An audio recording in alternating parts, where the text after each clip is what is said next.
tried to free your mind, Neo, but I can only show you the door. You're the one that has to walk through it.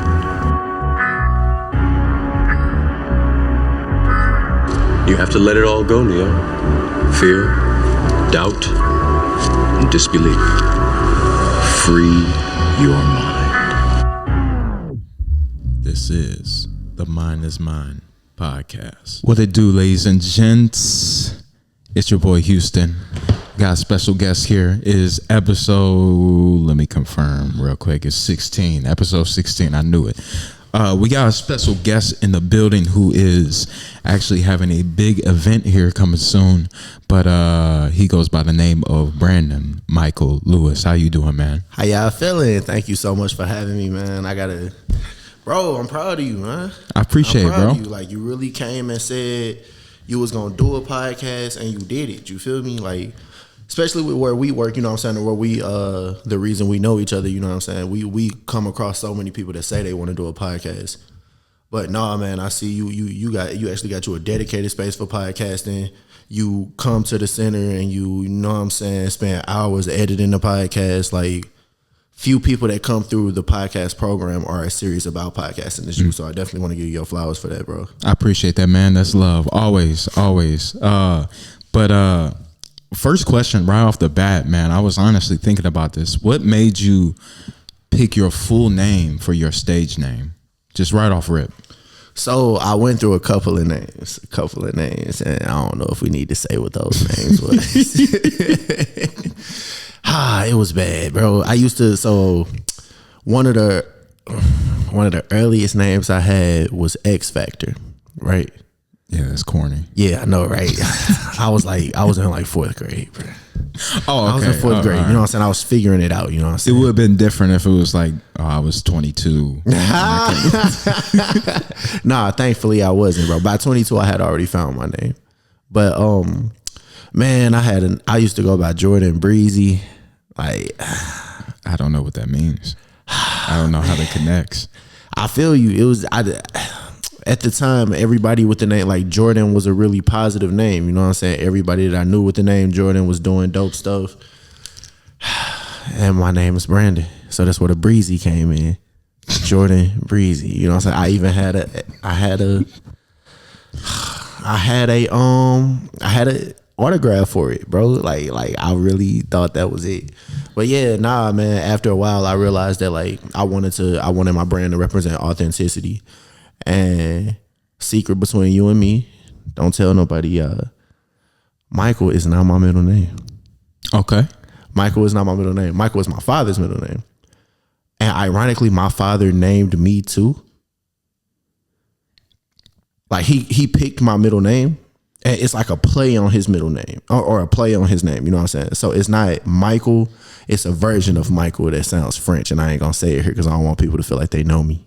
But, okay. But yeah, bro, keep like, it mysterious. You feel me? Yeah, we got to keep the mystery going. But yeah, bro, like, a three name, it sounded like a writer to me. You know what I'm saying? For some reason, like, it just sounded professional. The three names. You know what I'm saying? So I was like, I want one, and eventually I settled on Branden Michael Lewis. It has a nice flow. It has a nice flow to it. Yeah, thank you. So it makes sense. It sounds like a writer to me. You know what I'm saying? And as a artist, I pride myself on my ability to write. You know what I'm saying? Or that's one of the things that I pride myself on, my ability to write. And so to have a writer's name, like, it just feels like it fits to me. For sure. And you consider yourself a conscious rapper as well. So writing has to be an ability that is heads over heels over everybody else, honestly. Because if you're wanting to talk about conscious issues or things that happen in your life and actually put it in a well-organized, cohesive story, it's definitely needed to put that writer first, that emphasis on being a writer first than anything else. For sure. And that's not to, like, I don't want to, like, downplay artists that can't write or that aren't writing ain't they strongest skill in their toolbox or whatever, because I think that's okay too. You know what I'm saying? It's different. It's more than one way to skin a cat. And everybody don't want to hear the writer all the time. You know what I'm saying? Sometimes people want to hear the dude that's gonna make a song that's a vibe, but that I don't really have to think too hard about what's going on. You know what I'm saying? I get to just, you know what I'm saying, bop my head and enjoy myself, you know what I'm saying? And that's completely fine because there's an art and a skill to that as well, you know what I'm saying? I think a lot of people that can write kind of, they over like fantasize the writing capability, you know what I'm saying? I do think it's fire and I do hold it in high regard holistically, but let's not act like that's the only way to make good music. You know what I'm saying? There are different ways to make good music too. You know what I'm saying? I mean, Jay-Z and Wayne went straight into the studio. They didn't really write much at all off the dome, and you see how great of most rappers they are. And so, I'm actually glad you brought that up because that's another thing that I think that people kind of, for lack of a better phrase, over fantasize. Not Wayne and Jay-Z. That's not what I'm saying at all. Just more so the ability to hop in the booth and just go and make a good song. You know what I'm saying? Like, it is dope to be able to do that 100%. But what happens when you act like that's the pinnacle, like that's the ultimate way of good that you can get, is you got people that are amazing writers, but feeling like writing ain't a applicable skill no more. So they hopping in the booth and trying to freestyle, but they not freestylers. You know what I'm saying? So they respectfully creating like music that's just subpart, you know what I'm saying, to what they could have if they just put their pen to the paper. You know what I'm saying? I do think that's a dope skill to have, to be able to just go in the booth and write and come with something amazing. You know what I'm saying? That is 100% a dope skill to have. That being said, it's dope for the people that can do that. You know what I'm saying? I don't consider you less of an artist because you had to write your verse on a piece of paper or whatever. You know what I'm saying? If your stuff is going crazy, like basically what I'm trying to say is I think artists should just, whatever yields you the best result, as long as you ain't stealing from nobody or stepping on nobody's toes with what you're doing, you know what I'm saying? Whatever yields you the best result, do that thing. If that's freestyling, then do that thing. If that's writing, then do that thing. You know what I'm saying? Whatever the case is, you know what I'm saying? But don't try to be like Wayne and Jay. Try to be you. You know what I'm saying? For sure. Yeah. For sure. And one thing, and this is my opinion from looking outside in, is that writing and freestyling can be synonymous with each other, because I feel like when you write, that pushes you to a point where you're gaining a new vocabulary and you're expanding your horizon in terms of wordplay. Yeah. And when you have that locked into your brain, then now you become a better freestyle, because now you have a lot more to work with rather than, you know, the little ABC 1, 2, 3 type of rhymes that people do on freestyling sometimes. Most of it, absolutely. And the more you do it, like anything else, the better you get at it. You know what I'm saying? If you one of those artists that have a wider vocabulary, you know what I'm saying, with practice, you're gonna put that in your freestyle too. You know what I'm saying? Like it's definitely one of them skills that the more you do it, the better you get at it. You know what I'm saying? Even with writing, man. All right, so I'm not trying to get too deep into like the technical side of rap. You know what I'm saying? But I'm like a rap nerd or whatever. You know what I'm saying? People that record on a mic and they're not thinking about the line they gonna say, you know what I'm saying, but they punching in and stuff like that, it's still writing. You know what I'm saying? You're not writing it down. But like, all right, so what Wayne do is different. Wayne to start, you know what I'm saying, do a few bars, maybe stop, you know what I'm saying, take a line out, no, I could do something better than that, then re-record that part, whatever the case is, you know what I'm saying. He is freestyling, but when most people do this, they're still writing. The only difference is, instead of putting it on a piece of paper, they're putting it on the mic. And they listening to it, then they thinking of their next line, and then they spitting that, then they thinking of their next line, and then they spitting that. They're still doing the same thing you would do if you was writing. You know what I'm saying? They just not writing it on the paper. Yeah. To spit it all in one take or whatever the case is. You know what I'm saying? And both tactics are impressive. You know what I'm saying? Both tactics are dope, but like you were saying, that sometimes they can be synonymous with each other in cases of creating songs. In a lot of cases, they actually are synonymous with each other. For sure. For sure. Even freestyling is supposed to be off the top. You know what I'm saying? Like off the top, going off the dome. That's what a lot of people call freestyling, but that's not actually what freestyling is. You know what I'm saying? Freestyle meaning you can write a song, but it don't have no hook in it. You know what I'm saying? It don't have no bridge in it. It's just you rapping from beginning to end. That's a freestyle. You know what I'm saying? Because you're not adhering to the traditional song structure. You know what I'm saying? You're not putting guidelines on how you do this song. You know what I'm saying? You're just making a song however you want it. You know what I'm saying? That's a freestyle. You know what I'm saying? Or a free flow. Yeah.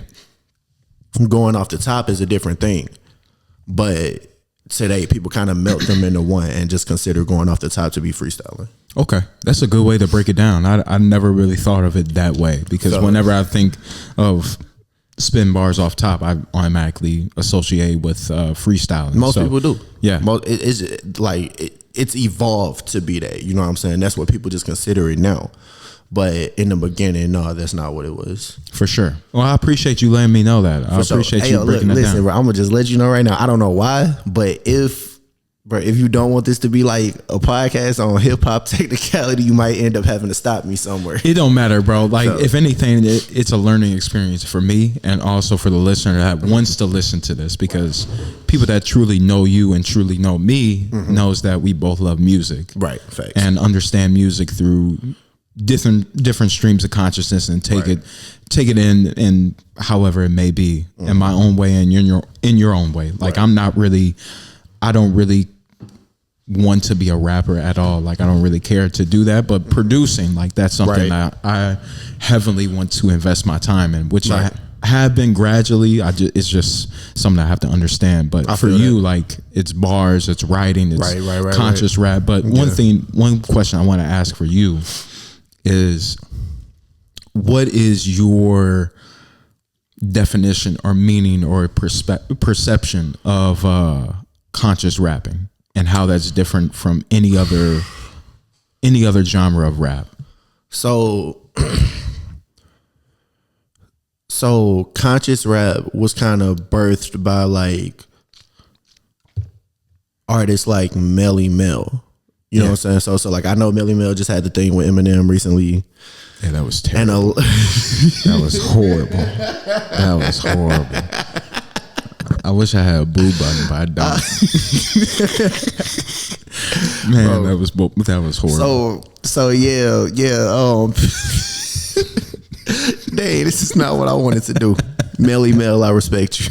I do too. I thank him for being a founder of one of the greatest genres of all time. But most of. He shouldn't have done that. And Melly Mel was actually one of the pioneers for conscious hip hop, which is why I brought him up. For sure. So make no mistake about it. No, the battle went how the battle went. You know what I'm saying? I don't want to liken it to the Mike Tyson thing, but you know what I'm saying? It was like fight? It was like a similar feeling, you know what I'm saying? Of this man that's heralded as this being great at this thing and being removed from their prime, you know what I'm saying? And seeing them attempt to do that thing that we know them to be great for, you know what I'm saying? Only to, you know what I'm saying, for us to kind of be reminded that they are greats, but greats of a specific era. For sure. And that time don't stop for nobody. For sure. And also how he just went on and he talked about how Eminem, Jay-Z, even Kendrick don't even rap about nothing. I was like, you know what I'm saying? Yeah. So with Melly Mel, that part is definitely different. You know what I'm saying? He does have a lot of opinions that I don't agree with. And it is kind of, I don't know, it's a little weird as a hip hop fan, you know what I'm saying? Because you want to, you know what I'm saying? Like imagine being a Christian and one of the disciples saying some stuff that you know is like, you know what I'm saying? Like, you know what I'm saying? It's kind of like not to say that Melly Mel is equal to one of Christ's disciples and all of that or none of that, but just that, like, bro, you supposed to know, you know what I'm saying? Like, you supposed to, like your opinion should be a little more aligned to what we perceive as reality. Yeah. For you to be the person that you are. Dang, and I really hope that this ain't coming out as me disrespecting one of hip hop's pioneers, because I do, you know what I'm saying, feel like you'll always be that, you know what I'm saying? That being said, like, you know what I'm saying? It's just honesty. Right. You feel? Yeah. Because, I mean, Melly Mel. Like, we can have. He said,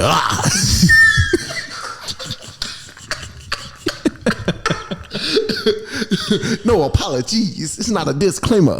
Yeah. Oh, man. That was bad. We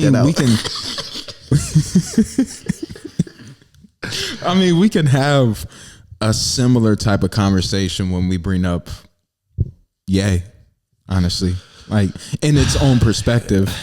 And for me, like that is like one of my idols. Like he's a top 5 artist of all time, in my opinion, for after everything he's done. And it's like, while I don't agree with quite a few things that he said or ways that he went about saying things that were actually true, you know, I'm always going to hold him to that standard that he's one of the greatest artists and help transform hip hop forever. I feel that. And it raises the point that being an icon doesn't make you infallible. And it kind of makes me wonder, not to get super philosophical, but it kind of makes me wonder if we are kind of wrong for expecting them to be. Yeah, have you ever heard the song "Prayer" by Kendrick? Was it on this album? No, it's unreleased. No. Bro, listen to that. That song, like, if that song would have came out, I would probably put that as like my top Kendrick song ever because of how deep it is. Essentially, what it is, he in the first verse he talks about Michael Jackson, and the second verse he talks about Martin Luther King. And in the third verse he kind of just breaks down what he was the message that he's trying to portray. And essentially is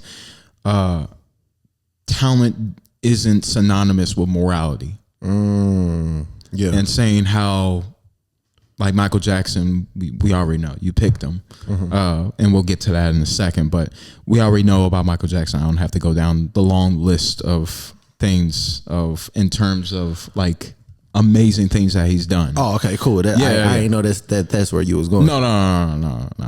I just want to say I haven't been convinced that Michael Jackson is guilty of anything that he's been accused of. I am not convinced either. I just want to put that out there while we talking about it. You know what I'm saying? Because talent and morality, agreed, 100% for sure. That being said, I don't know that Mike did all that. I don't think he did either, but I do believe that it was wrong that he even had sleepovers, even if it was all innocent.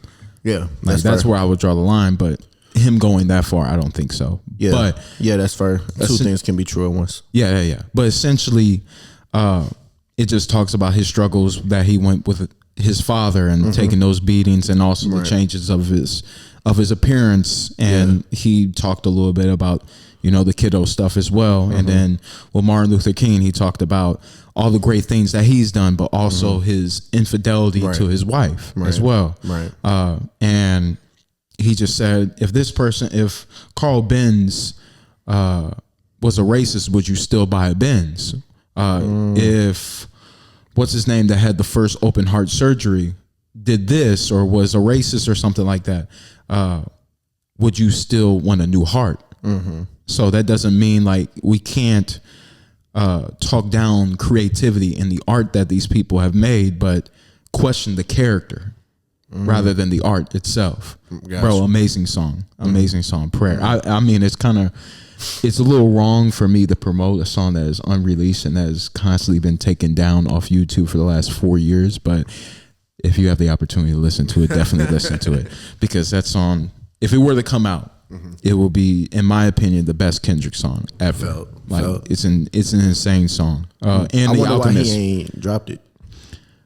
I think that was like, it sounds like a demo for Mr. Morale. Gotcha. So, but I do want to get back to what we were originally talking about, the conscious rapper, and what it means to you. Right. So, to me, being a conscious artist, and people may disagree with this, because I think a lot of people liken being a conscious artist to like, rapping like about positivity and rapping about the black plight and struggle and stuff like that. You know what I'm saying? But I consider a conscious artist to be an artist that puts substance in their art. You know what I'm saying? It's not just like a feel good song. You know what I'm saying? That's just played to aid you having a good time in the club. You know what I'm saying? Yeah. Like that's not what it is. No disrespect to those songs either, because I feel like those songs have their place as well. But just that a conscious artist is one who puts consciousness or puts substance into what they're into what they're creating. So when they make a song, you know what I'm saying, they saying things that they want to be heard. You know what I'm saying? It's not things to be dismissed like a really simple catchy hook on a song, you know what I'm saying, that you could bounce to or whatever the case is or whatever, you know what I'm saying? It's not, you gotta play through it a couple times. You feel me? Like not only when you look deep into the song are there things to be found, but the song itself has a message. Like there's a reason that the song exists outside of you having a good time or you enjoying some music. You know what I'm saying? There's a purpose attached to that song. Yeah. I'm saying, whether it be to help you get over the fact that you went through this, or, you know what I'm saying, trying to educate you on why you should care about voting or whatever the case is, you know what I'm saying, whatever purpose that they're choosing, whatever the goal is, you know what I'm saying, outside of making you have a good time. Point being, a conscious artist or conscious music is music that's created with a purpose outside of creating music for you to enjoy. It's more important than you just enjoying the song. For sure. Yeah. For and sure. Also, nah, yeah, I'm definitely a conscious artist. Never mind. Were you questioning yourself? Nah, so not particularly. As I build who I am as an artist, you know what I'm saying, and as I get to know myself better as an artist, I'm kind of finding that, or I'm kind of in a place where I'm wondering if I find labels restricting. You know what I'm saying? Like, if I'm known as this, you feel me? They can be. You feel me? So, like, if I'm known as this particular artist, does that mean that I'm not allowed to make this type of music? You know what I'm saying? And things like that. Or like, what if this is the way I'm feeling right now? You know what I'm saying? Am I not allowed to express that in my art because this is the type of artist that I am? You know what I'm saying? For sure. Which may not even be the case. You know what I'm saying? Just as I'm learning who I am as an artist, that's just kind of one of the things that I'm wrestling with. I made a song, it ain't dropped yet, but I sent it to somebody and they was like, yeah, bro, I think New Fans is gonna rock with it, but it ain't really my favorite type of song from you. And ultimately what they were saying was, this ain't the type of music that people expect from you. You know what I'm saying? And I felt like, bro, it's too early in my journey for people to be trying to tell me what kind of music I can and can't make. Yeah. You know what I'm saying? Like, I feel like if I want to be able to make this type of song, then I should be able to make this type of song. You know what I'm saying? If that's how because I put genuine emotion, genuine, like real, I draw from actual experience with my music. You know what I'm saying?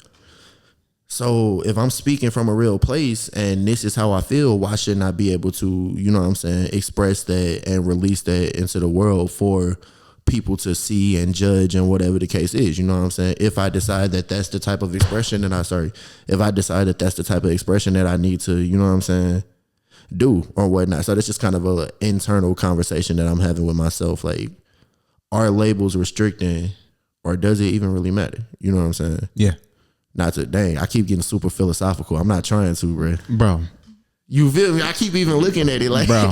That's bro. You know I talk about this. This is what I do. So if anything, I'm. He set me up for real, man. You knew what type of questions you was gonna ask. Of course. But no, I think that's a perfect segue into the albums that we picked, because you have somebody that defied all boundaries. While we do call him the king of pop, he was able to do disco. He was able to do funk. He was able to do R&B. He was able to do jazz-like sounds, especially thanks to Quincy Jones on the side as well. So if anything, he has some songs that are rock songs as well. Yeah. Beat It especially, which is on that. For sure. So it's like, or something like Smooth Criminal. For sure. Yeah. For sure. And like, he defied a lot of boundaries, and it's essentially like the conversation that we're having here is not allowing yourself to be labeled as a certain artist, right? And be able to break boundaries as he did. And also towards my album, Damn is his most commercial album. Like, when you listen to songs like Humble, Loyalty, and Love, like, that's a super commercial sound that you never really got from Kendrick besides maybe Swimming Pools, probably. Yeah. But it was still conscious intent. Like, the lyrics and the meaning of that song is still very conscious. So though you may be labeled a conscious rapper, you can always go outside of that. Absolutely. You can always break that boundary. Yeah. So agreed. With that being said, starting with boundary breakers such as Michael Jackson, I mean both of them, but Michael Jackson is kind of like one of the first people that come to mind for anybody in music. What was the reason why you picked this album? Because you said I had a fire collection. You do have a fire collection, and I mean, you just told me to pick an album, bro. Like you ain't give me no context or nothing. I was like, and I'm just thinking, like, so for me, typically when it comes to an album, it's not just about talent and stuff like that. I do care about the thought that went into an album. You know what I'm saying? I do care about how the album is packaged and things like that. And to me, like, not that. Because I feel like J. Cole got some classic albums, but when we talking about albums like Thriller, right? Yeah, it's so many songs on the album that are like, bro, like look, if we can just read these off for a second. If we could just read these off for a second. The track 3, "The Girl Is Mine," is probably the most skippable. And that's not even a bad song. And that's bananas because it's with Paul McCartney, bro. Yeah, that's what I'm saying. It's with Paul McCartney, bro. But bro, just bro, like Thriller, Beat It, Billie Jean, back to back, bro. And Human Nature, back, like, bro, insane, bro. And like these are pretty young things, bro. Like these are songs that like that's a diabolical back 3P right there on the album, bro. Like. Bro, like these, how many classics are on this one album, bro? I'm saying, you know what I'm saying. So you're right. The 7 singles. Is like, bro, like that's just bananas to me. You know what I'm saying? And you know how many songs were made for that album? Wasn't it like 200 or something like that? 800. What? 800. They went through 800 songs and came out with 9. Goodness, and that's why it's what it is. You know what I'm saying? Like that's bananas to me, bro. And the teamwork on this too, like we talked about writers. This was when Michael was really starting to become a prolific writer. Yeah. But also he has the help of Rod Temperton, who wrote Rock With You, who wrote Thriller, who wrote so many other bangers of his, along with Heat Wave and George Benson and a couple other people as well. Like that's an all-star team, including Quincy Jones. I was just gonna say, and come on, we can't forget Quincy. Yeah, bro. no, I was getting to that. R.I.P. man. Right. Absolutely. R.I.P. to the GOAT, the legend, man. Like when we talk about super hit makers, man, super songwriters, it's not a lot of people you can compare to Quincy Jones. You know what I'm saying? Yeah, no. Like even people that we consider like Jermaine Dupri is amazing, spectacular. You know what I'm saying? A Quincy in his own right, but I don't know if I would put him on the level of Quincy. You know what I'm saying? The work he did with Usher, phenomenal. You know what I'm saying? Some of Usher absolute greatest work, classics, absolutely. You know what I'm saying? But man, we talking about Quincy Jones, man. Like, yeah, man, Quincy was just different, bro. Like making full symphonies, jazz records, and then like producing the big 3 of Michael's albums as well, starting with Off the Wall, Thriller, Bad. Like, I was thinking about Off the Wall too, but I didn't think it was gonna be Thriller though.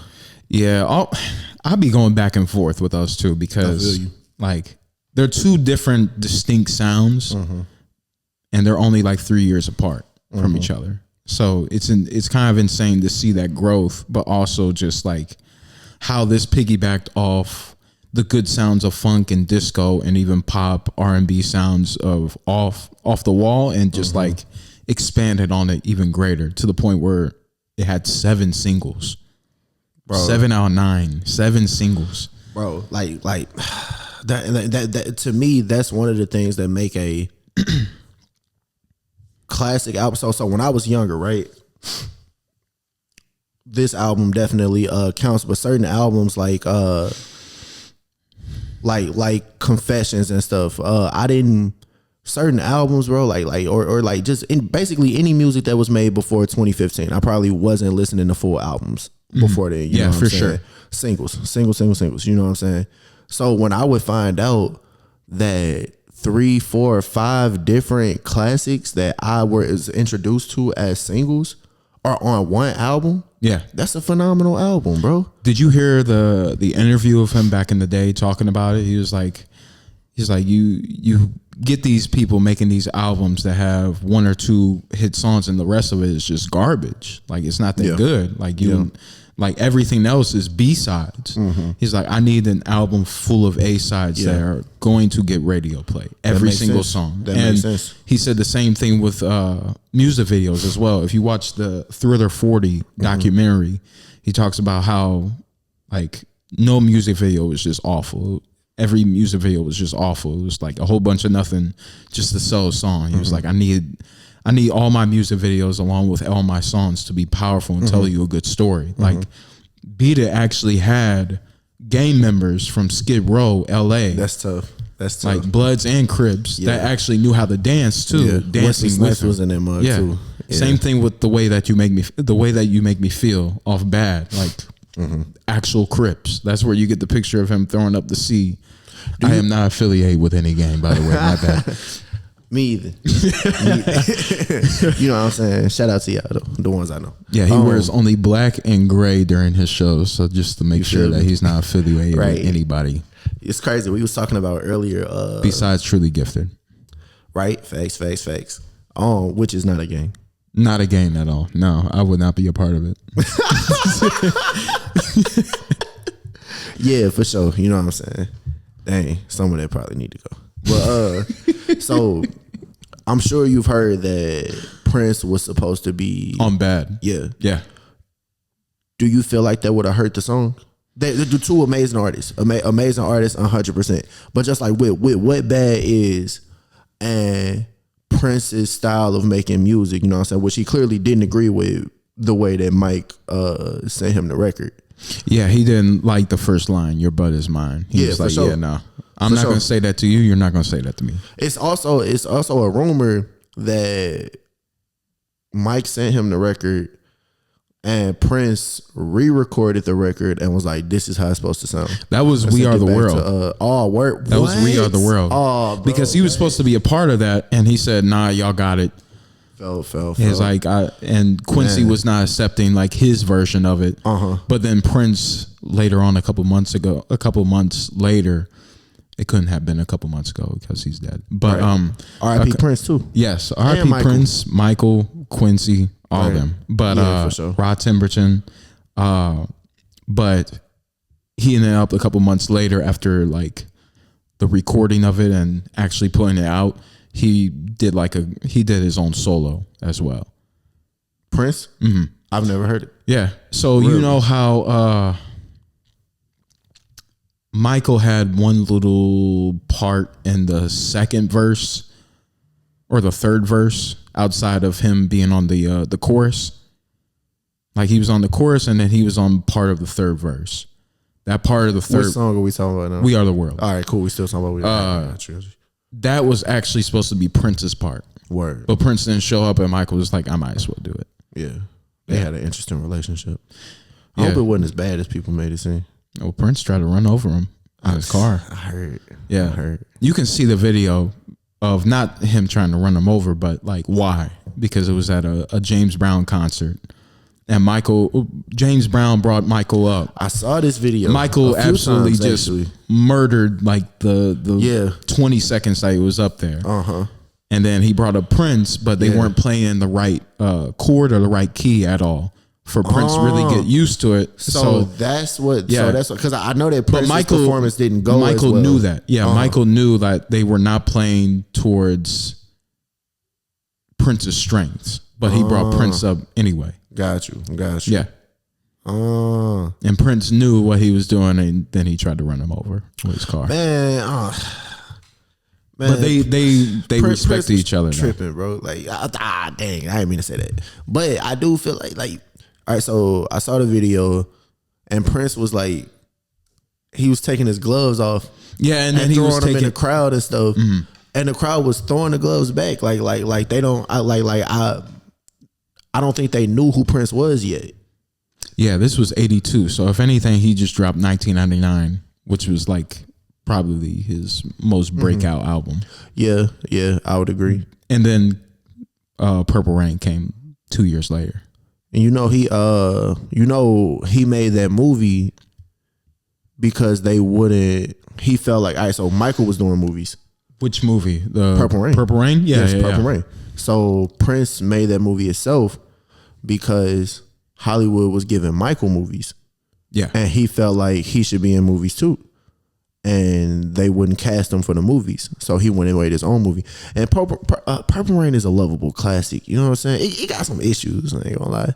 What? Like bro, Like songs? Or no, not the songs. I'm about Oh, the the actual movie. movie, bro. Like, I don't think I've ever seen the movie. What? Yeah. I know it's about his it's about his life. It's the scene where this dude literally snatch up a girl and throw her in a dumpster, bro. It's the 80s. I don't know what happened. Yeah. They was on one, bro. Yeah. They was on They one. used to throw babies in the trash can. Yeah. Yeah. Brenda's got a baby. Yeah. Brenda's got a baby. And that was rooted in truth. Like, that was a thing in the 90s. For sure. Like, which is some of the craziest stuff ever. Like, I'm glad I didn't have to. I was born in '98, but thankfully, you know what I'm saying. I wasn't in one of those situations where and it's crazy because they called them dumpster babies. Yeah, crazy. Yeah, Insane. That's mean, bro. Yeah. As if the situation ain't mean enough, you gonna call them a dumpster baby, bro? What? Like, that's the equivalent of saying you smoking on XYZ. Yeah. You know what I'm saying? Like, bro, the baby is dead, bro. Like, there's John over there. He was a dumpster baby. Bro, which is crazy. Like that's just crazy, bro. Yeah, nah, insane. But That's disrespectful. let's get back to the music, not dumpster babies. R.I.P. to all the dumpster babies out there, man. I'm sorry. Dang. Tough times. I'm not a part of that. Yeah, I know. I know. Goodness. That is a curse of capitalism. But on to the music again. Not to be Debbie Downers. I don't know how you come back from that one. Dang. Yeah, we gotta take that part up. Yeah, no, Prince is, I don't feel like Prince gets enough flowers too, because people try to compare him to Michael, and I'm like, their music doesn't sound anything alike. No, it's not. No. And Michael didn't play instruments at all either. Like he dabbled in a little bit, but compared to dancing, like Prince ain't got shit on him. Prince could dance. Prince could dance too. He could. Not like right to that level. Yeah, I do agree, and it's interesting that they get compared to each other. But I ain't gonna lie, to me, in my opinion, bro, even the fact that Prince is able to attach himself to such a iconic figure like Michael Jackson, you know what I'm saying? Like, who else are they comparing to Michael Jackson? Chris Brown now, but to be who you are. Kanye and tried to be no respect in terms of influence, Kanye. yeah, but I don't. It's just kind of hard to compare. You feel me? What Kanye has done to him? Yeah, like, and Kanye has made some amazing music, classics, 100%. For sure. I think like his discography is good. His Yeah, you feel me? Like, people try to act like he stopped making good music around, like, Vultures you know, the college of That's all I have to say. Vultures 2 does not exist. What? Yeah, no, I never heard of it. But like, people try to act like his recent albums ain't tough, but Donda was tough, bro. Donda was great. I think it just had it had too many songs. But also, like, back in 2021, we were talking about, you like CLB or you like Donda? I think Donda blew CLB out the water. I feel that. I thought CLB was just butt. I'm sorry. I'm weak. Like, it had Champagne Poetry is one of Drake's best songs ever, in my opinion, for sure. But just that album in general is just so. I feel like it was some dope joints on there, but now I feel like, you know, people compare them because they came out at the same time and they was promoting them at the same time. You know what I'm saying? Like they were competing against each other, which, you know what I'm saying? Which I do understand, but no, CLB is not, in my opinion, Drake's best album. But I ain't think it was trash. I ain't think it was trash. Man, it had some songs on there that I rock with. The album cover is horrible. Bro, you have to admit that. You have to admit that. The album cover with the pregnant emojis. Yeah, I mean, I wasn't like, yo, this is a dope album cover. Bro, you know that's horrible. I mean, you know, please don't come slack. Don't cut us slack. Don't come slack for that one. I mean, but look at the for your dog for all the dogs cover. Like you know what I'm saying? Adonis drew that. I'm saying so like sometimes it ain't about the you know what I'm saying the visual appeal. You know what I'm saying? Sometimes it's the. That's what I'm saying. It's the Adonis joint drew behind it. That's cool. That has kind of more of a story, but the CLB cover, like, there's no excuse. There's no excuse, bro. We could have we could. I'm bro. Look, I see what you're trying to do, but you're not gonna mess up my future Drake feature. Man, that's all right, man. It's not gonna happen. That's all right. You know, I got wait a Kendrick on my minute. This side is over not here. bro. Stop making me pick sides, bro. I'm not. Bro, stop making me pick sides. I'm man. just saying the truth here. But Shout out Kendrick. but no, I asked. Drake. Dang, I ain't even pick a Drake album. No, I'm just talking stuff. I don't have a Drake album. I don't have a Drake album. I had to get the most memorable albums first, and then I'll get to the other ones.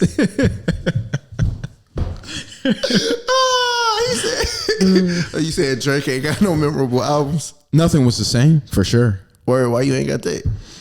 Because there was other ones I had to get. I had to get Kendrick's entire discography first. Oh my God! Which this I'm man only set me up. Which I'm only missing Mr. Morale in Section 80. Oh my God! But speaking of TG, it was a setup. Yeah, it was a little bit. But speaking of TG, so I had KB and John on last. A couple episodes ago, I had Leak. And way in the start, I think it was like episode 5, I had Trey Don. Let's talk about TG for a little bit, man. For sure. Absolutely. What do you see in TG that is so talented and so special compared to other groups? Like I see us as if I'm looking for a comparison, I would probably say Wu-Tang, because we all can come together and make something incredible, like the 36 Chambers. But after that happens, we all can do our own little thing. Yeah. Because everybody after that group album that they made, then everybody made a solo album. Every single member had a solo album. I feel like that's the type of time that we're on. Is that when we come together, we make something cohesive, we make something amazing, whether if that be music, whether that be movies or anything else. And then when we separate into individuals, like what I'm doing here, what you're doing on your own journey, we still make incredible stuff. Thank you. Absolutely. Man, so TG is special for a few reasons. Truly Gifted Artist Collective, man, bro, like I've worked with artists like this ain't my first time working with a group of artists, you know what I'm saying? For sure. I've done it plenty of times, bro, and there's just something me and Blue be talking about it all the time, you know what I'm saying? And it's just something that feels different from previous groups that I've worked with, you know what I'm saying? In that, bro, it's just like I think the Wu-Tang analogy is really good because we are individual artists that aren't just capable of creating art when we're together. Yeah. You know what I'm saying? Everybody kind of had their own thing going on individually. And they were fire albums. Like Method Man had a fire album. Raekwon had a fire album. So that's what I'm saying, bro. Like it's not like Keith is gonna be amazing regardless of if he's with Truly Gifted, you know what I'm saying? John is gonna be John regardless of whether he's with Truly Gifted, you know what I'm saying? Blue and SK was doing what they were doing before Truly Gifted was even a thing. And what's ironic is me, Blue, SK, and Emira were working together long before we thought of making this a collective and a space where we can cultivate and really just create this platform, you know what I'm saying, and influence the St. Louis music scene. Like, bro, like it was the most serendipitous thing ever. You know what I'm saying? Like nobody was trying to, nobody was. Good word. Appreciate you. Good word. Good word. We were talking about expanding our vocabulary earlier. This is a writer in the making, ladies and gentlemen. Appreciate you.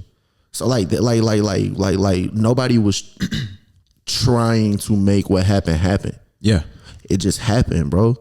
It just happened, you know what I'm saying? And we started kind of getting the ideas at the same time. We started kind of having conversations about it at the same time. And everybody was like, yo, like, what if we made this a collective or something similar to an independent artist label where you're associated with this thing, but you don't lose your individuality? Yeah. And we build an ecosystem. You know what I'm saying? Everybody's dope at something. You know what I'm saying? Got some amazing producers, some amazing engineers, you know what I'm saying? So some amazing dancers, some amazing songwriters, amazing videographers. Like why don't we just put all of this together so that we can create this culture of support and show up for each other and make an impact, because you go further together. For sure. You know what I'm saying? You go faster alone, but you go further together. You know what I'm saying? And so, like, bro, it was really this serendipitous thing that Muggs didn't even have to really think about too hard, because it was already kind of naturally happening. By the time we started to put a name on it, it was already happening. By the time we started to talk about it, it was already happening. You know what I'm saying? And then, like, you literally came in like at just the right moment, like literally last year, like just as things were, you know what I'm saying, just as we was like, okay, we're gonna make this a thing, we need somebody that could do this, we need people that can do that, we need like we need roles, we need structure, we need like policy, you know what I'm saying, we need systems, we need routines and all of that, you know what I'm saying. And as we're figuring out what it is that we need, it's like these needs are kind of starting to fulfill themselves, you know what I'm saying, in the people that we're meeting and the things that we're trying to accomplish and stuff like that. You know what I'm saying? Like, bro, I kid you not. Like, I've been getting outside. I've been going to these music spots and all of that, you know what I'm saying? And meeting these people and forming these relationships. And like the way God been working with me, like, it's like I find out I need to meet somebody, and then I go to an artist mixer and it's like, yo, this person is right here. Like, you know what I'm saying? And sometimes when I introduce myself to them, you know what their reply is? What? I already know who you are. I've been watching you. Good job. I see the momentum. I see this. I see that. You're doing well. And I'm like, yo, they're really paying attention. And Truly Gifted makes that possible. You know what I'm saying? When I went to, I had to miss a couple weeks of going to Word Up. We be going to Word Up open mic. You know what I'm saying? Shout out to Energy. And Lewis. Big and them shout over out. there. You know big shout what I'm out to saying? Energy and Confliction, all them. For sure. Java Bar. All Did you of go them. yesterday? No, I didn't. Okay. Because Yeah, I'm focusing on the show. But Okay. I went last week after missing 2 weeks. And when I came in, they was like, yo, what up, superstar? Man, when I tell you they represented you well last week, man. They got up here and was like, we got a show on December 13th. We opening for Branden Michael Lewis and all of this. And I'm like, yo, there's really a benefit in having a team. Because I'm so used to thinking I got to do everything myself. You feel me? Yeah, same. And bro, like I'm talking about, I was exhausted. I was exhausted yesterday, to be honest with you. After I leave her, we're going to go rehearse for the show.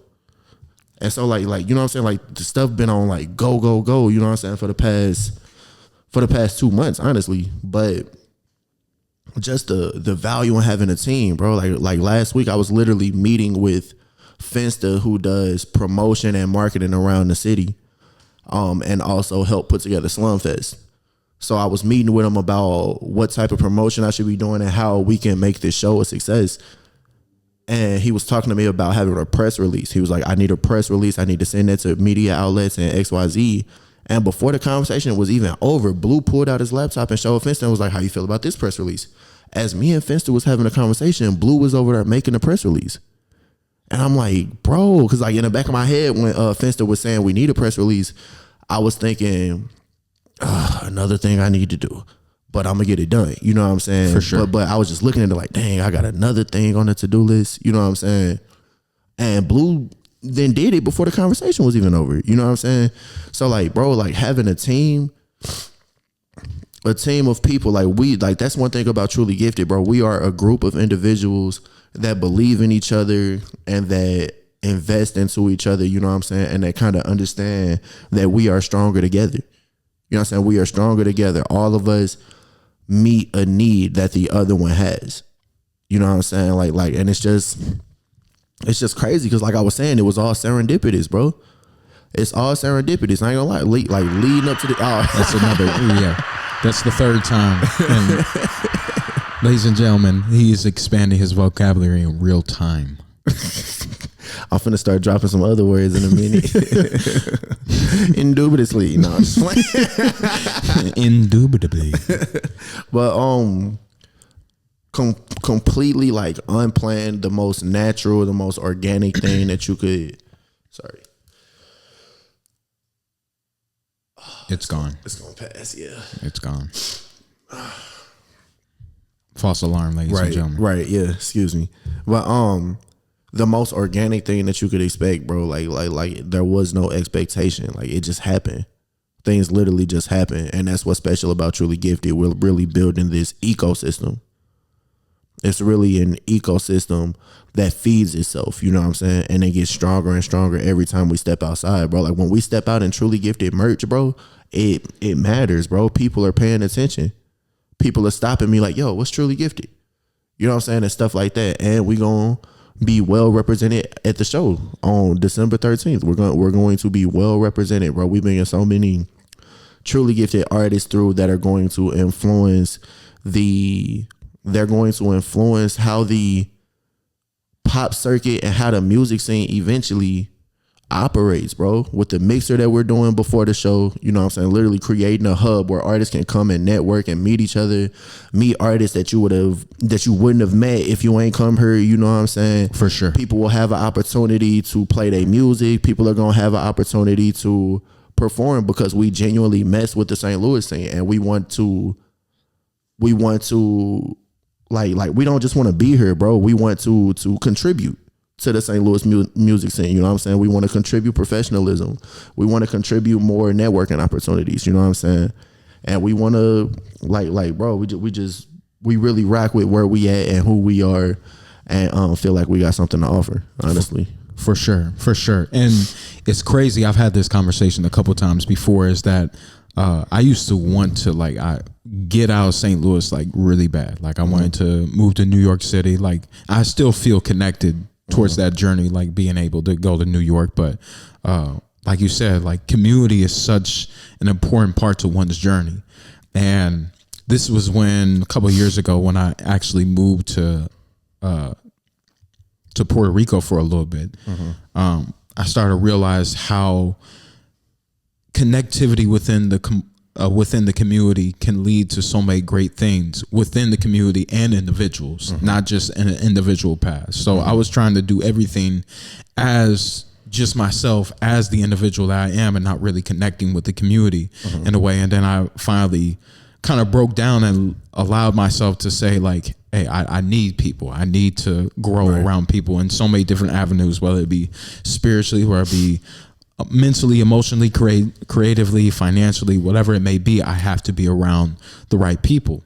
And soon after I said that, I met Trey Don, which Trey Don introduced me to Story Stitchers, which introduced me to all of y'all. And then history will tell the story later on. And now we're all part of this collective, Truly Gifted. And it made me very, very proud of myself to be able to be open, to be a part of a collective and actually do something greater, because I'm always used to doing things myself and being in my own world and moving by my own terms on my own time. Much the same. And while that is important, you have to have a strong balanced dichotomy between your individualism and collectivism, and being able to connect with people in a deeper way. And that's the reason why we create, right? Is to connect with people, not only to connect with our work, but connect to with people and help people grow through our work, through our artistry as well. And the one thing that I love about Truly Gifted is that we're not labeling ourselves, and back to what we were talking about with labels, is we're not labeling ourselves just music artists. We talked about music, we talked about film, we talked about cartoons, voiceovers, all of that. Coloring books. Yeah, bro. Insane. And you got to think to have all these ideas in one place with a group of brothers that can actually like put our vision to the test and put it on paper or put it into reality and make this happen in a way that St. Louis has never seen it, and soon the rest of the world, because I'm sure everybody wants to be global in some way, shape, or form.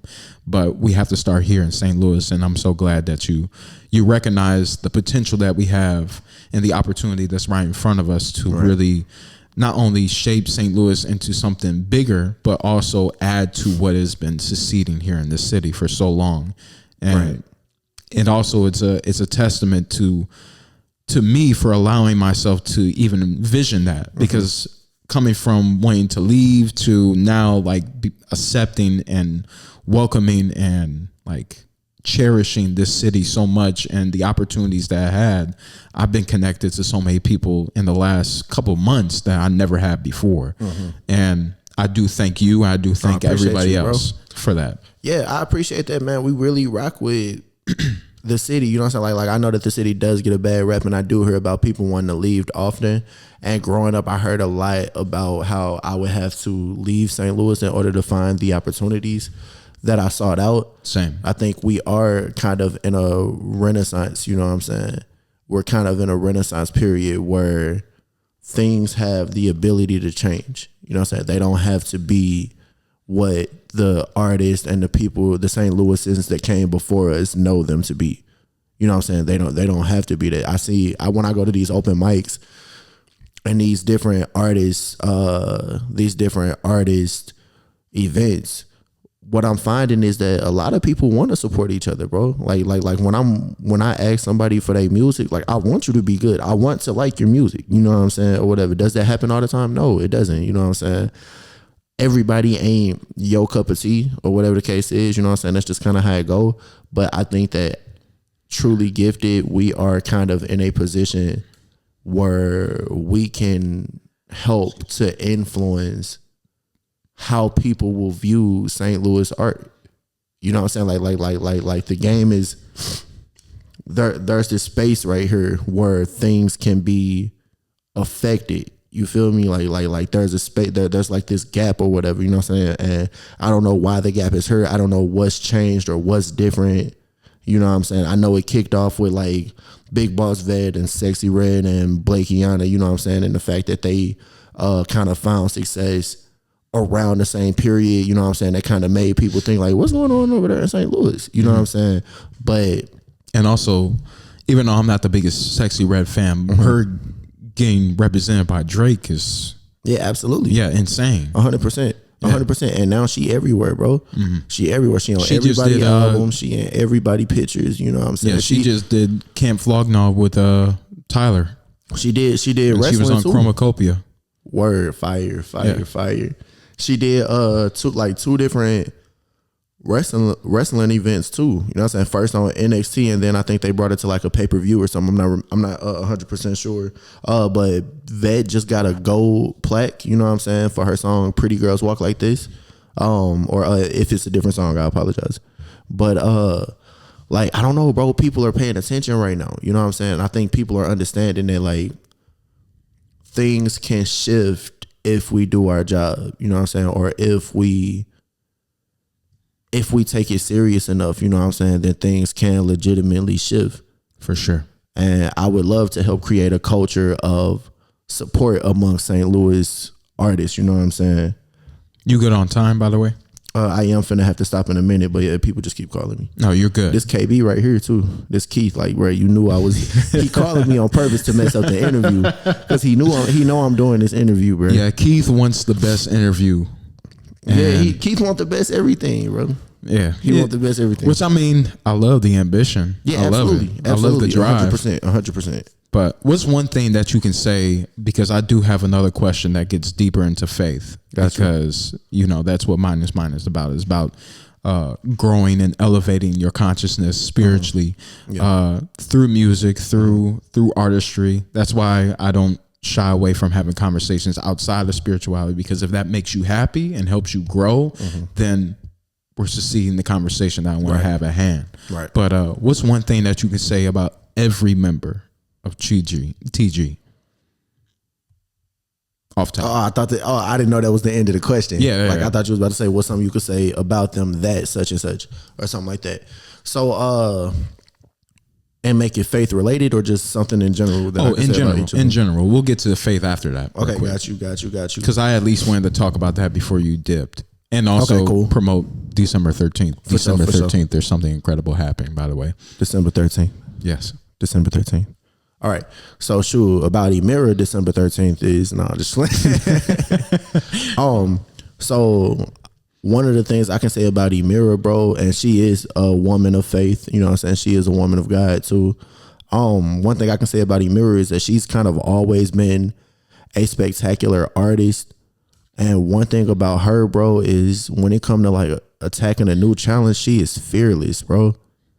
Like she is fearless, bro. Like when it came to like converting to Christianity, you know what I'm saying?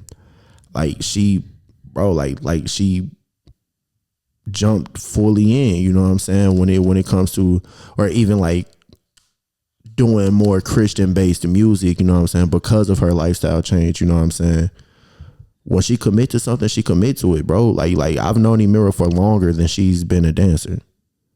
Like I remember when Emira wasn't crumping. Yeah, y'all were here. Y'all were at Story Stitchers since the very beginning, correct? So I joined Story Stitchers in 2017. She joined in, I think, 2015. And it started in 2014. So she was there at the beginning, or pretty close to the beginning. But man, like I remember when she started crumping and Lord started teaching her, shout out to Lucas. I remember when Lord started teaching her, bro, and then like a year later she was winning competitions, bro. Like it was crazy. And now she's nice with it. You feel me? Yeah. And we'll go heads up with anybody. Emira right now is out of town. At a beat making competition. Like or it's a beat and crump competition. Yeah, I was in the studio with her and Blue while she was like going through which ones she's wanting to use and like which ones will work better for her style in terms of crumping and everything. Yeah. So it's so dope to see the behind the scenes work with everybody. Most of. Yeah, definitely, man. John, I would say, is a dope producer and is one of those people that's learning really quickly. You know what I'm saying? Like John is growing super quick and is multi-talented. He didn't started to dabble more on the rapping side of it, you know what I'm saying? And he's a drummer too. He plays drums in at church, you know what I'm saying? So just a multi-talented, dope individual. Also another big Michael Jackson fan. Yeah, his hair got to grow though. Come on, bro. Sorry, Leave this man alone, I had to do bro. that. I had to do that Leave for this League. man alone, bro. I had to do that for League. My bad. Him and League need to chill out too. Blowing my phone up, but I already know what it is, so I don't even check my phone. You feel me? I already know. Like, no, I gotta stay focused, right? But yeah, bro. Keith, same thing. You know what I'm saying? Multi-talented, super quick study. You know what I'm saying? And eager to learn more. You know what I'm saying? And I have a lot of fun with Keith in that regard. You know what I'm saying? Because we do a lot of the same stuff. You know what I'm saying? So a lot of. You know what I'm saying? It's fun to spar with Keith. It's fun to show Keith, you know what I'm saying, certain different elements or whatever, because bro, he learns so quickly, you know what I'm saying? And I always tell him he kind of in a position to win for real because we get to teach him the things that we didn't know when we was his age. You know what I'm saying? Yeah, he's only 17 too. He 18. He just turned 18. Oh shoot. My bad, I just blew your spot up, bro. He be telling people he like 20. But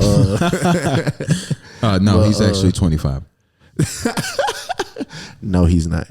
But so you know what I'm saying? Like it's really fun working with Keith because I see a lot of myself in him. You know what I'm saying? And like I said, he just in a position to win because you said what? I see a lot of myself in him. No Diddy.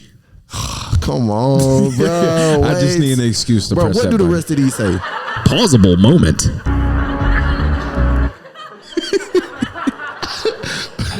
I had a laugh button, bro. That's pausable moment. That's pausable moment. That is RC from Wag Dog. Shout out to him for making that sound for me. Much appreciated. Shop at Wag Dog, by the way.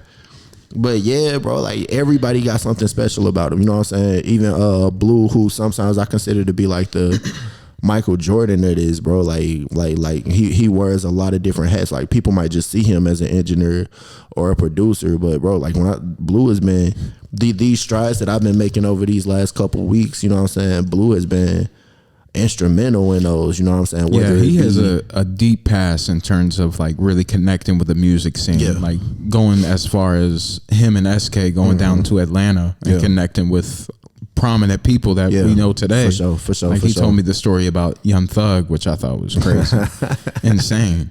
For sure. I'll let him tell that story. And they didn't have some run-ins with some like real deal like celebrities, bro. You know what I'm saying? So yeah, SK is another one who's just a wealth of experience. You know what I'm saying? And always provides a different perspective. You know what I'm saying? And whatnot. It helps us to think about the elements of things that we didn't consider when we was making the plan or whatever the case is. You know what I'm saying? And a big thinker, bro. Like sometimes we got to be like, bro. We gotta focus SK on this Blue? one. Both of them for real, but I was thinking about SK when I was saying, you know what I'm saying? SK is super ambitious, SK which is not a problem. Man, we need a truly gifted bobblehead, bro. All right, bro, please, let's slow down. But that's my dog, bro, and you know what I'm saying? I think that really speaks to his creativity, you know what I'm saying? It's a lot of us. Who did I miss? Did I get you? No, but you got Blue, Emira, SK, Keith, John. Okay, so yeah, I think you're the last one. No, Trade On too. And Leak. Right, and Leak. Leak, another dope. I think his strength is in his beats, man. Like you know what I'm saying. Dope producer,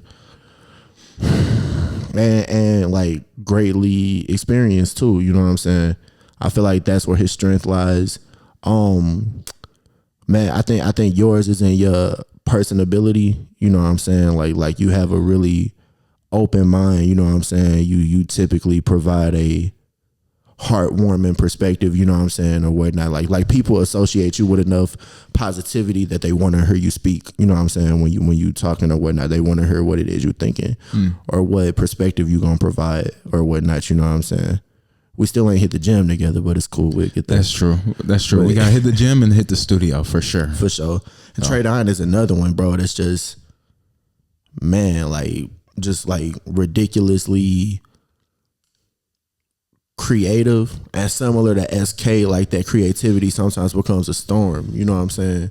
That you kind of gotta help wrangle in or whatnot. You know what I'm saying? It'd be genius ideas.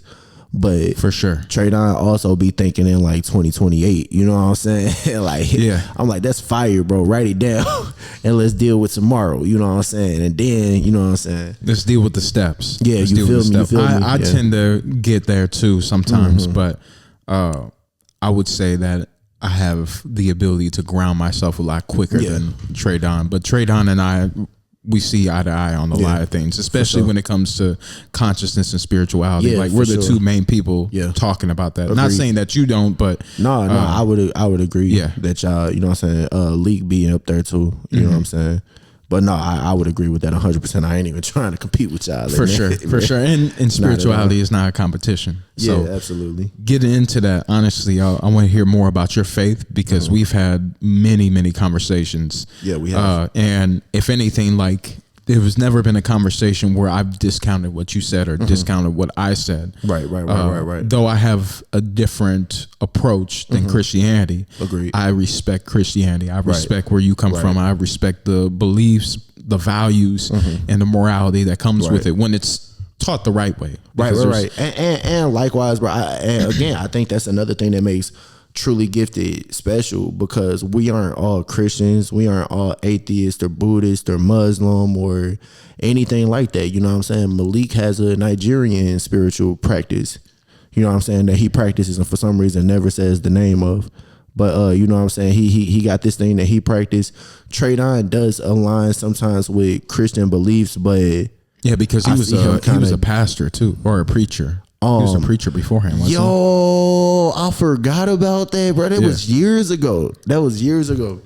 But yeah, bro, like that. I feel like that's one of the things that make us special, because a lot of us believe different stuff. For sure. You know what I'm saying? And it doesn't hinder our ability to work with each other and to respect each other and to support each other and show love to each other. You know what I'm saying? You need different perspectives coming together. Like we were talking about with the Wu-Tang perspective. It's just like we come together to make something creative and amazing with different perspectives, but also we get to have the space to express our own perspective by ourselves.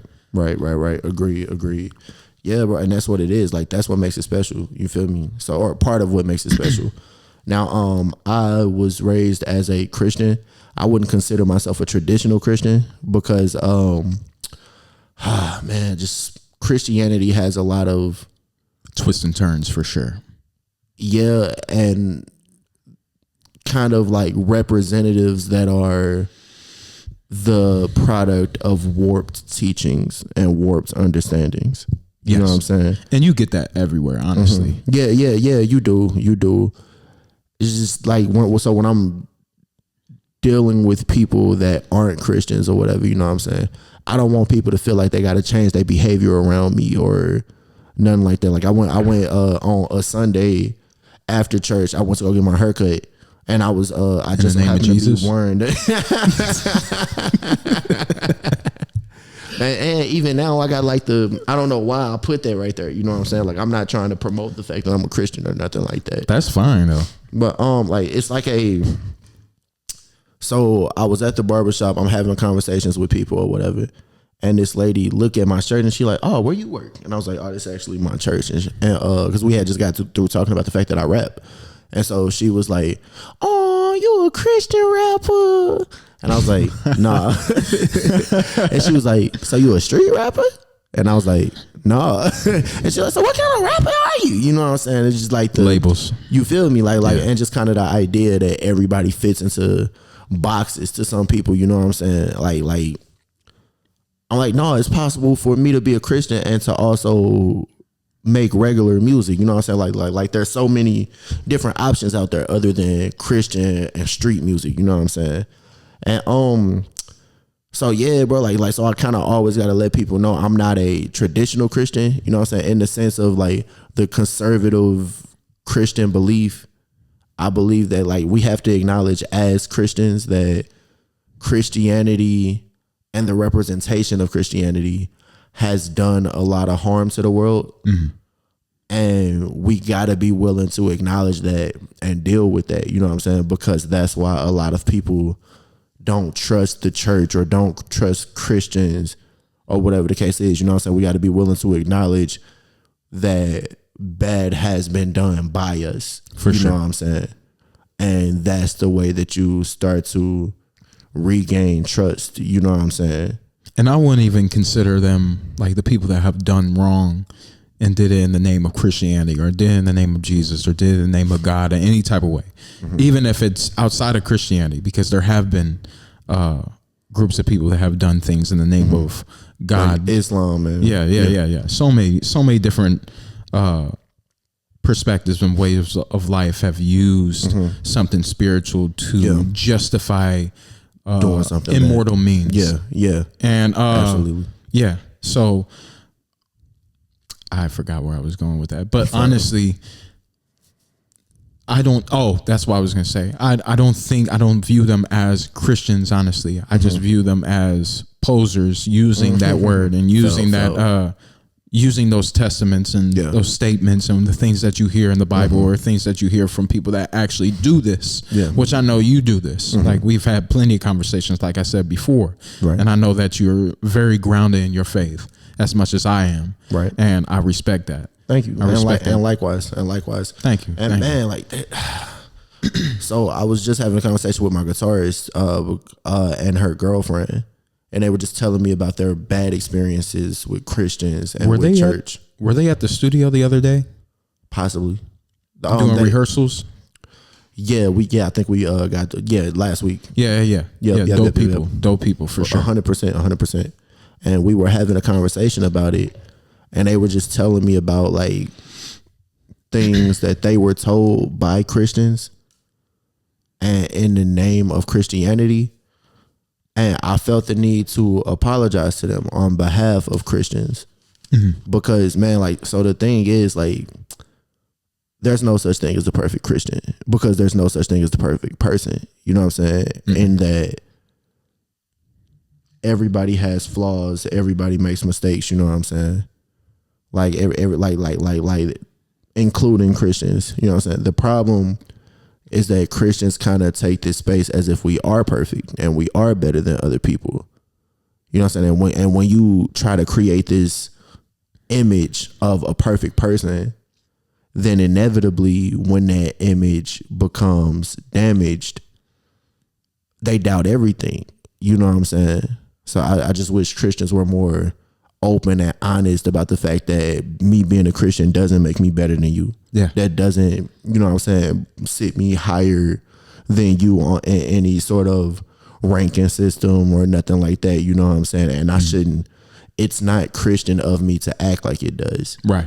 You know what I'm saying? So talking to my friends, you know what I'm saying, who were hurt by Christians and Christians who thought that they were following the word of God, but were following a warped teaching of the word of God. So when I was younger and I went to a more traditional church, they told me that homosexuality and blasphemy were the two things that were considered abominations to God. Blasphemy. What do you mean by that?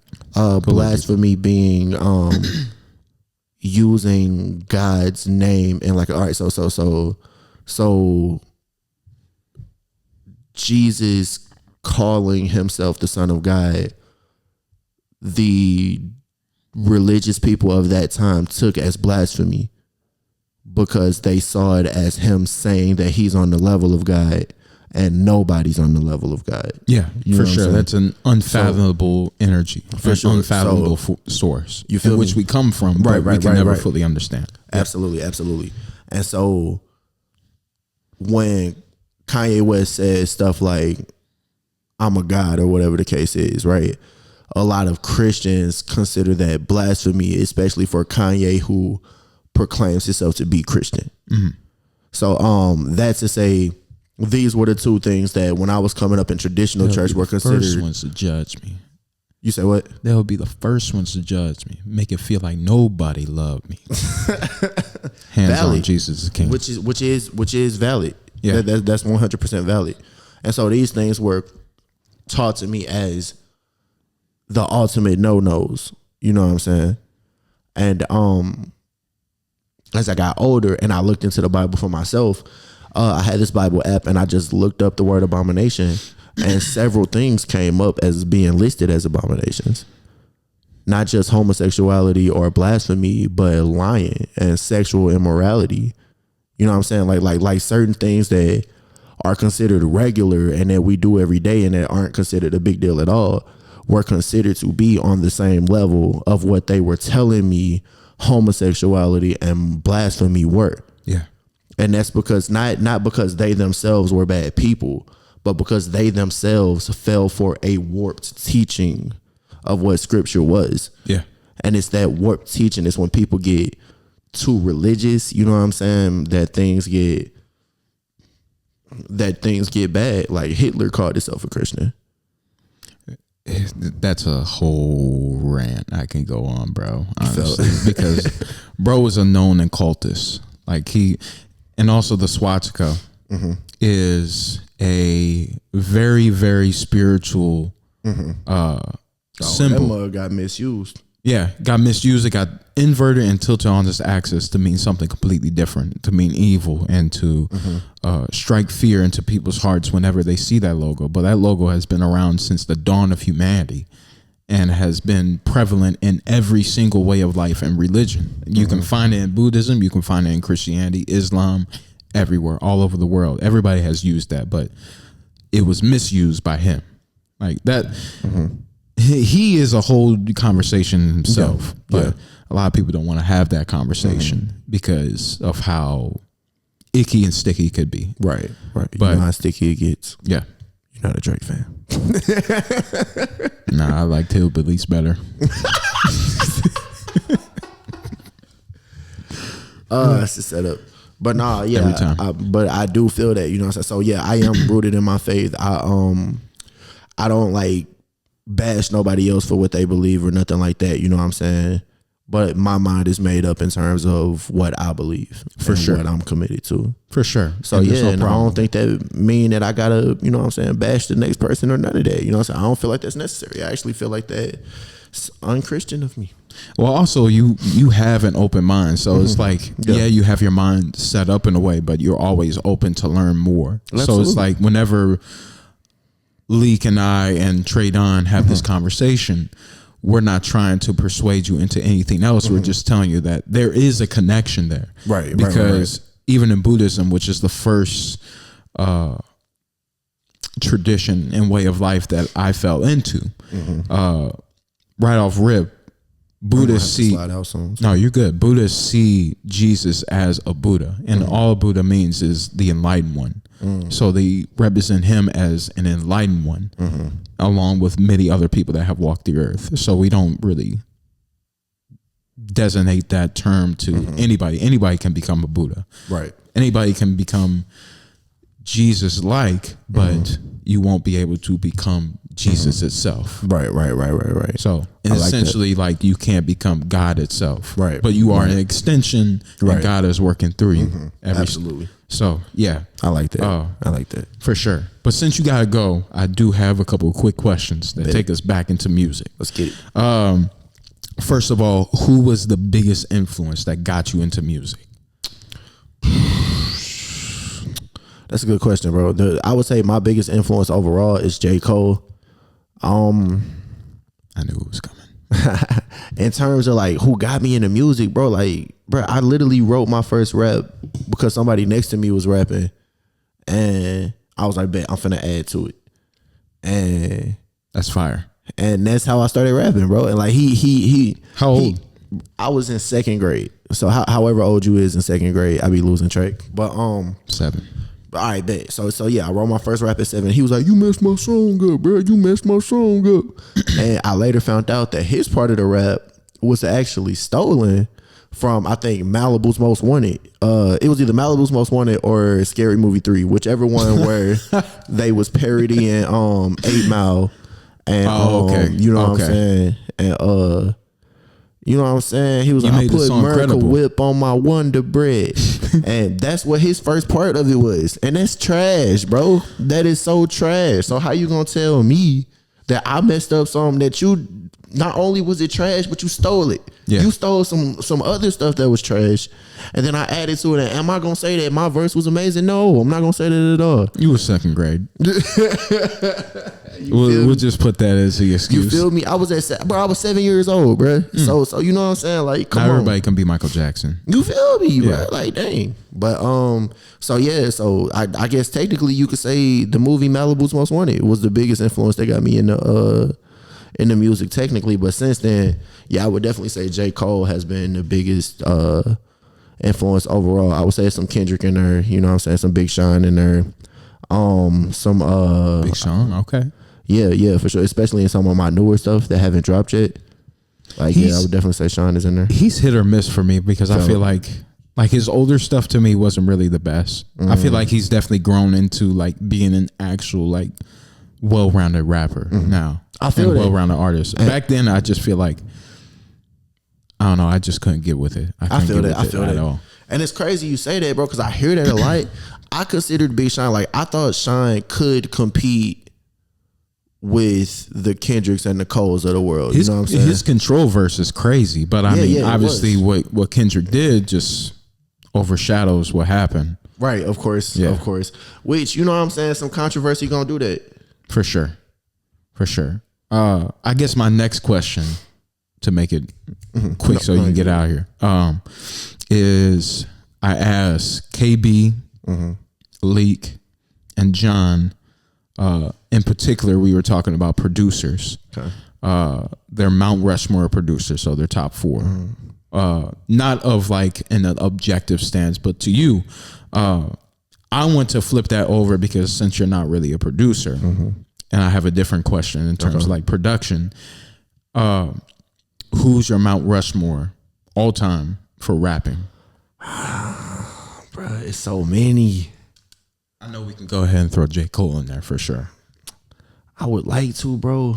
Oh, I would like to. This is subjective though. This is for like you. It's hard, bro. So yeah, I'm gonna say Cole. If I'm putting Cole in there, I feel like I gotta put Kendrick up there because they both so like, to me, they so like, they hang around the same level so much that I feel like what one gets, the other one deserves almost. Man, I gotta put Wayne up there, bro. I gotta put Wayne up there. Fair. Man. Cole, Kendrick, Wayne. Cole, Kendrick, Wayne. I said we talking about I'm basing it off the ability to rap, but also to make a good song. Dang, I don't want to choose Mel? that last one. Nigga, no. Shout out to Millie Mill. No, not Millie Mill. Millie Mill. Nah. Man, that was so bad. Sorry, Millie Mill. Yeah, we don't have to go back to that. Dang, bro, that last one, it's a toss up. Like it's hard to give it to one person, bro. Mm-hmm. Like, you know what I'm saying? Sometimes I feel like it's Eminem. Sometimes I feel, yeah, bro. It's just hard to. Bro, bro. This mug is gonna change when I get in the car. Like For sure. And also, like when I ask these questions off rip, it's sometimes like, you ever have those coincidences, but those situations where somebody's like, give me your top 3, and then you're just like stumped. Yeah. But whenever later on in the day, like, oh, I know it. Yeah, for sure. Yeah. Are you going through one of those moments right now? Yeah, I am. That's understandable. That's the thing, bro. It's like it's so many amazing.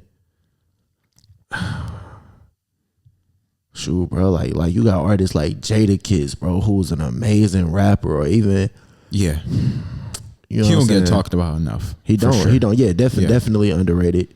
Definitely underrated. You know what I'm saying? I feel like it was hard for him though. Like you know what I'm saying? First you was around with Biggie, and then you around with the likes of DMX. Like, bro, it's like that. Like that's a lot. That's sure. That's a lot to have to. You know what I'm saying? To have to be able to stand out with. You know what I'm saying? Even though they did an amazing job of standing out. You know what I'm saying? I do 100% agree that the locks, including Jadakiss, is underrated for sure. Dang, yeah, I don't know who the 4th spot to go to, bro. That's fair. I don't know. That's fair. Dang. Yeah, nah. I don't know. That's fair. We'll probably have another episode so we can come back to it. Yeah, for we sure. should, bro. We got to. But also my other question, and this is probably be my last question before we fully get into that promo of what the mysterious December 13th is. Unless if you watched my last episode, then you already know. But if there's two producers all time do you feel like you would have made for sure a hit song with, that you always wanted to work with, dead or alive, all time?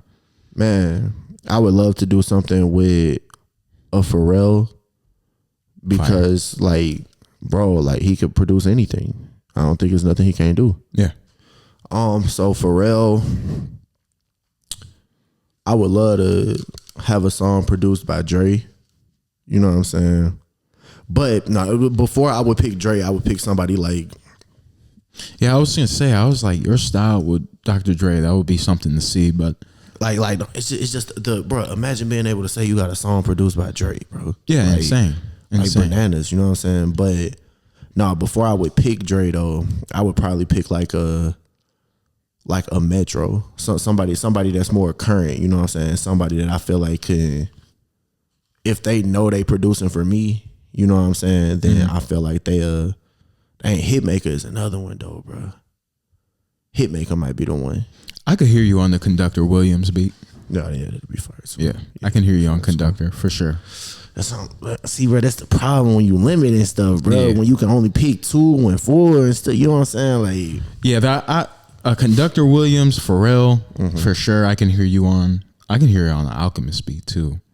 I would be That would be interested in insane. rapping on the Alchemist beat. Yeah, I feel like that would be insane. Yeah, I would be interested in that. Or Because even he makes beats that are so like they're memorable. You can already off rip know like, okay, this is an Alchemist beat, but it's not so outstanding to the point where it takes away from the rapping, because I feel like his beats cater to the rapper. Yeah, he just does his thing. I agree. And I think I meant what I said about Hitmaker too, but I was thinking more about Hit Boy. Like, especially after hearing some of the stuff that he's done with Nas. Oh, insane. And stuff like that. Yeah, I was he like, did every single King's Disease, didn't he? Yeah, he did. He produced all 3 of them. And he's producing for his dad now, who just got out of jail like a year ago. I could be wrong. Boy, that's a flex. Yeah, his That's dad a is flex. making some records right now. Yeah, that's a flex. I ain't gonna lie. Yeah. I ain't gonna lie. But yeah, if I can get a Hit Boy beat, that would be dope. I got a Maestro Frio beat. Shout out to Maestro Frio. You know what I'm saying? If y'all hip, if y'all ain't hip, then y'all should get hip. I'm not hip. Please give me Got hip. you. Maestro Frio is a producer based in St. Louis, but just did a show in Dubai, and is actually doing a showcase, I think, in January with a competition. He gonna go back out to Dubai, gonna do another show out there, and we'll have this artist open up for him. So Fire. I'm going to hop in that competition, and I got a beat from him for a song called "Like This," who's going to drop in 25. Yes, sir. Stay tuned. Yeah, for sure. You feel me? And we actually performing it at the show on the 13th. So you know what I'm saying? If mugs want a sneak peek, pop out. Perfect segue. So December 13th, I'm gonna let you handle that. Man, so this Friday is the 13th, the night it before is a Christmas. Friday. It is a Friday. It is a Friday, and it's a toy drive, bro, and it's at Pop's concert venue, and this is one of the biggest things I've ever done musically. You know, so I've done several shows at Pop's concert venue. First headliner. Appreciate First you. You know what I'm headliner. saying? We growing. Exactly. You feel me? So our very first headliner, in a lot of ways, I look at this as an amazing opportunity, but it's not just the opportunity. It's also a huge risk, because how this show goes, the results of this show are going to directly determine what my artistic career looks like for the next few years. You know what I'm saying? It's so many people that are going to be in the building that I've been cultivating relationships with and trying to get the opportunity to perform in front of them, or whatever the case is, because they're needle movers, and the goals that I have, a lot of them can help me make those goals happen. And they're going to be at this show. You know what I'm saying? So this is very much a make or break type situation. You know what I'm saying? Like it's a phenomenal opportunity, and I'm grateful for it 100%. But I have to acknowledge that if this show don't go well, like my career is gonna look a lot different from what I want it to look like. Yeah. You know what I'm saying? Like this is basically the opportunity. This is all right, bro, you've been telling us to watch you for a year. Now what? Like you know what I'm saying? So I have to go out there and do what I go out there, what I intend to go out there and do. For sure. You know what I'm saying? I know what my job is, and I'm very focused on doing that job. You know what I'm saying? Yeah, you've been locked in. You've I been locked appreciate in. that, And I bro. mean, even before this came about, you've always been locked in. You've always spent extra time in the studio or writing and making sure that everything is going accordingly to plan, because you understand how much value you put into your work. You understand the value behind it. You know where it's coming from. Right. And you're very diligent with your work. You're very Thank you. diligent with the effort that you put in. I appreciate that. It's Thank you. inspiring. I appreciate that, bro. Yes, Thank sir. you. Thank you. And I'm hoping that this is what that paying off looks like. For sure. You know what I'm saying? Cause bro, like I already know what 2025 is supposed to look like for me. You know what I'm saying? In terms of what first quarter, second quarter, third quarter, fourth quarter, the type of shows I'm trying to do, you know what I'm saying? The things I'm trying to accomplish, the strides that I'm trying to take, you know what I'm saying? I know what those are going to look like. And this show going well, it's the launching pad that will get me there. You know what I'm saying? And then not only that, bro, it's not just a graduation for me, it's a graduation for Keith and John and Lil Derek, who's also on the show. Shout out to Lil Derek. I'm about to have him next week. Fire. That's what's up. You know what I'm saying? So, you know what I'm saying? This is their first time doing open and slide at Pops. So a couple of them have performed at Pops before, but it's like doing a feature on somebody else's set. They're going to get their own set. You know what I'm saying? All they got to do is do what I know they're going to do, which is do an amazing job out there. You know what I'm saying? Do an amazing job out there, and the opportunities will come. You know what I'm saying? We got a lot riding on this show. Okay, I'm finna have to get up out of here. They calling me. No, you good. We got a lot riding on this show. You know what I'm saying? And we doing everything we can, bro. We working overtime to make sure it go well, including talking to radio personalities and having meetings and making flyers and doing guerrilla marketing. You know what I'm saying? Everything we can do to make this go right. That's Facts. what we own, bro. Facts. That's what we own. Period. Facts. Period. Yes, That's sir. what we want, bro. We want an amazing show, and that's exactly what we intend to deliver. So how can we find you, Branden Michael Lewis? Man, y'all can catch me in the no, I'm just playing.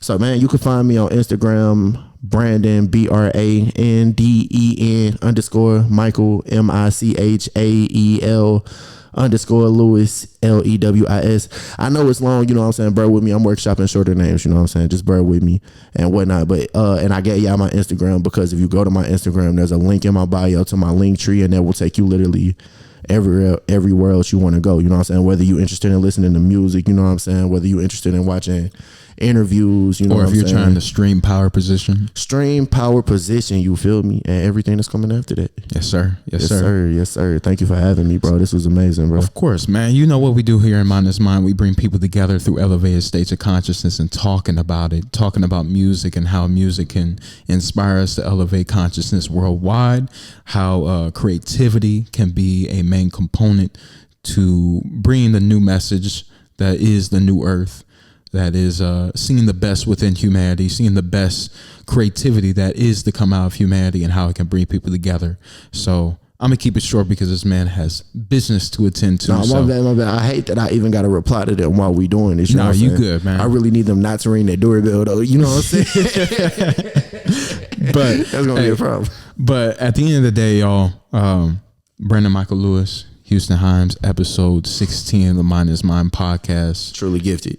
I'm going to get you a truly gifted, you know what I'm saying, a joint to put right here. Man, for real. For real. To put up on the wall. For real. Just Next know. time I come, I'm gonna just leave it there. You know what I'm saying? It's gonna be one of them joints that's like wallpaper. You can't even take it off if you want to. For real. You'll have to use Michael Jackson to cover it if you don't want to see. In the next couple of years, just look out for not only myself, not only Branden Michael Lewis, but all of TG and what we can bring to this city, Absolutely. let alone the state of Missouri, to the United States, and then at some point worldwide. But you know what it is. I hope y'all have a great rest of your day, though. Peace. Hey, thank you for staying after the YouTube video. Be sure to like, comment. It's important to share your voice, and subscribe to my channel. There should be a video on the screen. If not, then there's something wrong. But follow me on social media, Instagram, X, whatever it may be. Also, check out my blog in the description box below. Other than that, my name is Houston. I hope you have a great day. Namaste.